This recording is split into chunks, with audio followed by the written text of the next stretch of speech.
Assalamualaikum warahmatullahi wabarakatuh. Perkenalkan, nama saya Tufik Mansyah, nomor BP 2010402007 dari jurusan Biologi kelas A. Pada kesempatan kali ini, saya akan menjelaskan sistem-sistem pada vertebrata, khususnya pada apes. Untuk objek yang saya gunakan pada kali ini adalah burung puyuh. Sistem digestifum atau sistem pencernaan adalah proses biologis penguraian bahan makanan dari zat-zat makanan dalam saluran pencernaan untuk dapat diserap dan digunakan oleh jaringan-jaringan tubuh.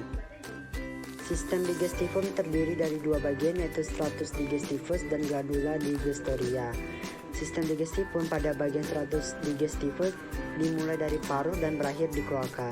Organ yang terkait dengan stratus digestivus meliputi paruh atau rostrum, esophagus, tembolok atau crop, proventriculus, ventriculus, usus halus, usus buntu, usus besar, dan kloaka.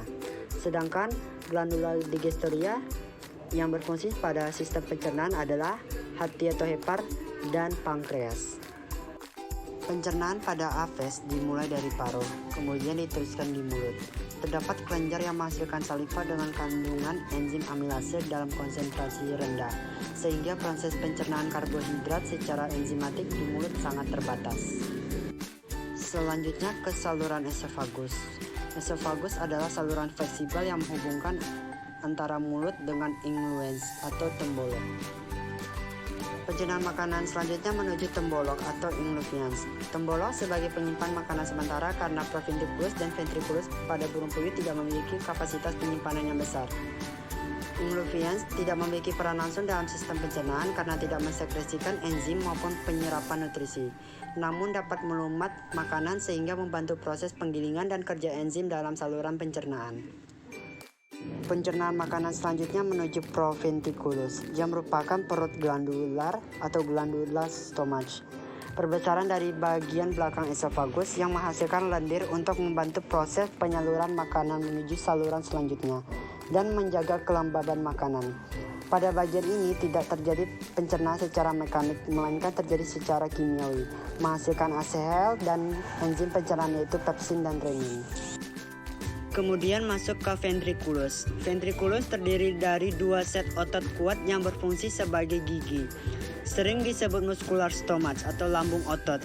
Mengandung material bersifat membantu dalam penggilingan seperti grit, karang, dan kerikil. Makanan yang masuk ke dalam gizzard digiling dan ditumbuk bersama cairan enzim yang dikeluarkan oleh proventriculus. Partikel-partikel kecil yang larut didorong menuju usus halus, sedangkan partikel tidak larut dengan baik seperti batu-batu kecil atau pasir tinggal dalam gizzard beberapa jam. Pencernaan makanan selanjutnya menuju usus halus. Usus halus merupakan salah satu organ sistem pencernaan dan tempat penyerapan nutrisi, di mana fungsi utama saluran pencernaan ini yaitu mencerna dan memecah makanan menjadi lebih kecil dan sederhana sehingga dapat diserap oleh tubuh. Pencernaan makanan terjadi di duodenum, sedangkan penyerapan nutrisi terjadi pada usus bagian belakang yaitu jejunum dan ileum. Untuk tujuan tersebut, duodenum menerima enzim pencernaan dari pankreas yaitu amilase, lipase, dan protease, yang juga menghasilkan bikarbonat untuk menetralisir asam hidroklorida dari proventriculus. Penyerapan karbohidrat sebagian besar terjadi di duodenum, sedangkan penyerapan asam amino, kalsium, dan fosfor terjadi di jejunum dan ileum.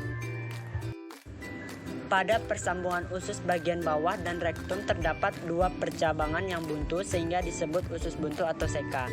Di dalam seka terdapat pencernaan karbohidrat, protein, absorpsi air, serta sintesis vitamin A. Seka membantu mencerna pakan yang memiliki serat pakan yang tinggi melalui organisme organik yang ada di dalamnya. Usus besar adalah tempat terakhir penyerapan nutrisi yaitu asam amino dan karbohidrat yang terbatas dan terjadi penambahan air.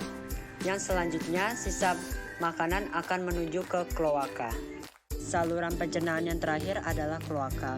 Kloaka merupakan gabungan dari saluran urogenital, tempat keluar feses, dan saluran reproduksi, yang dimana terjadi pencampuran limbah pencernaan bersamaan dengan limbah dari sistem saluran kencing yang dikeluarkan menjadi ekskreta.